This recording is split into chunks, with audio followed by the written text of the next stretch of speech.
Hello? Halo Dodi, habari za asubuhi. Salama. Sasa sikiliza mdogo wangu. Nimekaa nimefikiria sana kuhusu hali yako na maamuzi yako. Nimegundua kwamba utoto unakusumbua tu. Hujajua dunia baza.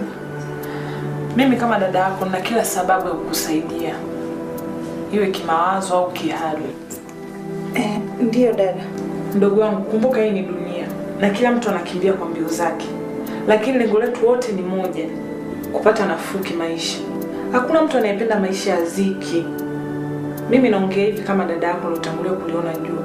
Nafahamu mambo mengi sana ambayo wewe hujui. Nakusikiliza dada Batuli. Kumbuka mdogo wangu, mimi ndiye niliyekusomesha mpaka hapo ulipofikia. Na ukufika mbali sana zaidi ya kidato cha 6. Si hapa nikakutafutia kazi ili uwe kama wasichana wengine. Lakini ulipojiingiza tu kimapenzi na wewe mume wako, mimi ndo nilikuwa wa kwanza utahadharisha unakoenda siku. Nadhani kwa sasa sina muda wa kujielezea zaidi jinsi gani nilikuwa sahihi. Ingawa nilikuwa na msimamo mkali hapo awali, lakini sasa naomba nibadilike kidogo. Ila napenda niwe wazi mdogo wangu. Kwa sasa uko katika matatizo makubwa sana. Nimeshaongea na Alex. Unaweza kurudi kazini kama utapenda. Mengine utajua mwenyewe. Mimi sina la zaidi.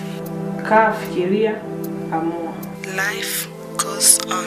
Kwaheri. Lakini dada, subiri kidogo. Halo. Lakini dada, nilikuwa nimeshampromise mume wangu kwamba sitorudi tena kazini kwa Alex.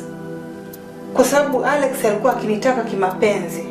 Hata mume wangu anajua hilo, kwani nilishamwambia. Usiwe mjinga Doris. Kila mmoja anaangalia maisha yake na sio kumtegemea mtu.